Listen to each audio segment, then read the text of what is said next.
Zjarri që do të dynte njerëzit në vendin e ringjalljes. Shenja e fundit nga shenjat e mëdha të Kiametit dhe e para që i hap rrugën ndodhjes së Kiametit është dalja e një zjarri që do i dynte njerëzit drejt tokës së ringjalljes së tyre. Shqyrtimi i kësaj teme do të përfshi çështjet e mëposhme. Çështja e parë: argumentet për daljen e zjarrit. Disa transmetime thonë se ky zjarr do të dalë nga Jemeni, nga pjesa me ulët e Adenit, kurse transmetime të tjera thonë se do të dalë nga deti i Hadrameutit, po në Yemen. Nga hadithet që e sqarojnë këtë përmendim: 1. Hadithi transmetuar nga Hudhaifa ibn Usaid, ku përmend shenjat e Kiametit dhe në fund të tyre i dërguari Allahu sallallahu alaihi wasallam thotë: e fundit e këtyre shenjave është një zjarr që do të dalë nga Jemeni, i cili do i dynte njerëzit drejt vendit të ringjalljes së tyre. Në një transmetim tjetër thuhet: një zjarr që do të dalë nga pjesa më e ulët e Adenit. 2. Hadithi transmetuar nga Ibn Umeri radiallahu anhu, i cili thotë: i dërguari Allahut alayhi salam ka thënë: do të dalë një zjarr nga Hadrameuti ose nga deti i Hadrameutit para se të bëhet Kiameti, edhe ky zjarr do i dynte njerëzit. 3. Hadithi transmetuar nga Enesi radiallahu anhu, ku thuhet: kur Abdullah ibn Selam pranoi Islamin, e pyeti të dërguarin alayhi salam disa pyetje, ku ndër të tjera ishte: cila është shenja e parë e Kiametit? I dërguari alayhi salam tha: shenja e parë e Kiametit është një zjarr që do i dynte njerëzit nga lindja në perëndim.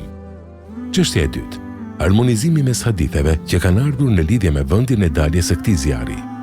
Harmonizimi mes haditheve ku thuhet se ky zjarr është shenja e fundit nga shenjat e Kiametit dhe atyre ku thuhet se ai është shenja e parë e tyre, është që të thuhet se të qenët e tij shenja e fundit. Nëse merret parasysh përmendja e tij bashkë me shenjat e tjera në hadithin e Hudhaifes, kurse konsiderimi i tij si shenja e parë, nëse nisemi nga fakti që pas kësaj shenje nuk do të ketë më asgjë nga çështjet e dynjas, por pas kësaj do të fryhet në sur, ndryshe nga shenjat e tjera para kësaj të përmendura në hadithin e Hudhaifes, ku pas secilës prej tyre do të mbes diçka tjetër nga gjërat e dynjas. Sa i përket transmetimeve që thonë se dalja e këtij zjarri do të jetë në Yemen, kurse në disa të tjera thuhet se ai do t'i dynte njerëzit nga ana e lindjes drejt perëndimit, harmonizimi mes këtyre transmetimeve është kështu: 1. Fakti që zjarri do të dalë nga thellësia e Adenit në Yemen nuk e kundërshton dyndjen që ai i bën njerëzve nga lindja drejt perëndimit. Kjo sepse fillimi i daljes së tij është nga thellësia e Adenit, kurse më pas do të përhapet në të gjithë tokën. 2. Kur të përhapet zjarri, ai do të dynte së pari vendet e lindjes dhe këtë i mbështet fakti se të gjitha sprovat e mëdha vijnë zakonisht nga ana e lindjes. Kurse drejtimi drejt perëndimit është për qëllim drejt Levantit, Siria, sepse për vendet e lindjes, Iraku, Irani, Levanti është në perëndim të tyre. 3.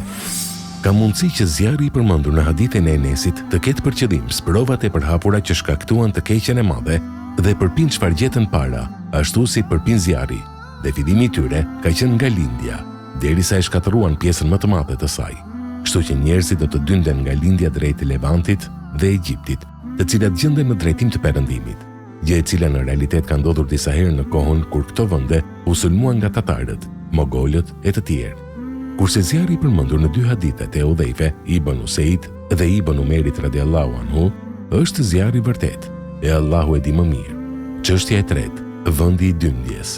Vendi ku do të dynden njerëzit në fund të botës është Levanti, siç ka ardhur në hadithe të sakta prej të cilave përmendim. 1.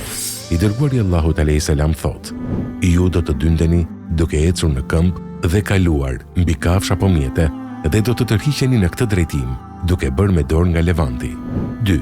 Hadithi përcjell nga Ebu Dheri radiallahu anhu se i dërguari Allahut alayhi salam ka thënë: Levanti është toka e dyndjes dhe e shpërndarjes. Ibn Abasi radiallahu anhu ka thënë: kush dyshon se dyndja e njerëzve do të jetë këtu, domethënë në Levant, Sham, le të lexoj fillimin e surës El Hashr. I dërguari Allahut alayhi salam i tha shokëve: atë ditë njerëzit do të nxirren. Për ku, thanë ata? Për në tokën e dyndjes, tha ai alayhi salam. Shkaku pse është pikërisht Levanti, toka e dyndjes së njerëzve, kur të ndodhin sprovat e mëdha në fund të jetës në tokë, është fakti se në këtë vend do të ketë siguri dhe besim. I dërguari Allahut alayhi salam është lutur kështu për Levantin: o Zot, ne e begato Levantin, Shamin ton, o Zot, ne e begato Yemenin ton.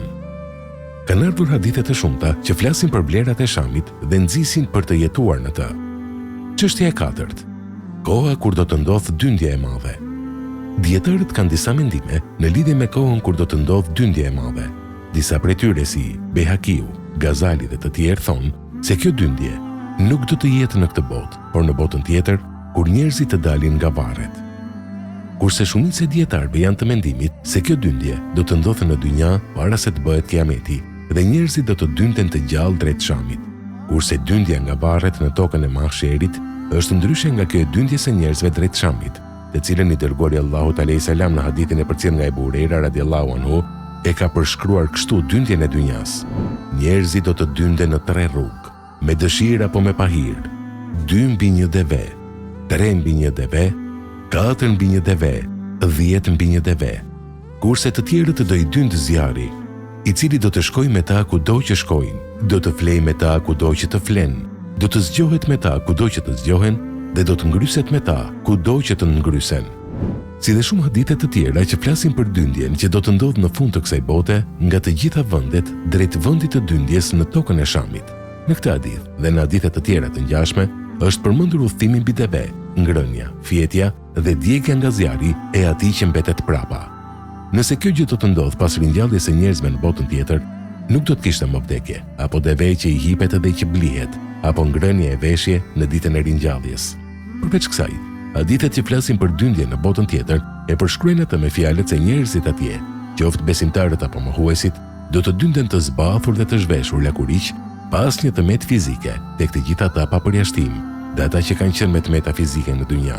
Në një hadith të saktë të përcjellë nga Ibn Abbas radhiyallahu anhu thuhet se i dërguari Allahut alayhis salam u ngrit për të na thënë një këshill kundër të tjera tha: O njerëz, ju do të dyndeni tek Allahu të zbathur, të zhveshur lakuriq dhe të pa bërë synet. Ashtu siç e filluam krijimin e parë, do ta përsërisim atë. Ky është premtimi ynë. Ne do ta bëjmë këtë me të vërtetë. Surja Anbiya 104. Vërtet krijesa e parë që do të vishet në ditën e Kiametit është Ibrahimi alayhis salam. Me këtë bëhet e qartë se dyndja e përmendur në hadithet e mësipërme do të jetë në këtë botë para se të bëhet Kiameti. Kurse dyndja në botën tjetër e ka sqaruar hadithi i Ibn Abbasit radhiyallahu anhu i përmendur më sipër. Dhe kushdo që thotë të kundërtën e kësaj ka gabuar dhe është larguar nga e vërteta. E Allahu është i gjithëdijshmi.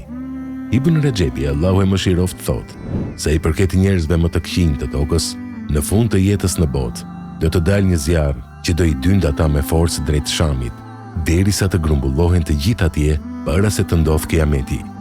Allahu ne lutim të na falë dhe të na mëshirojë. Amin.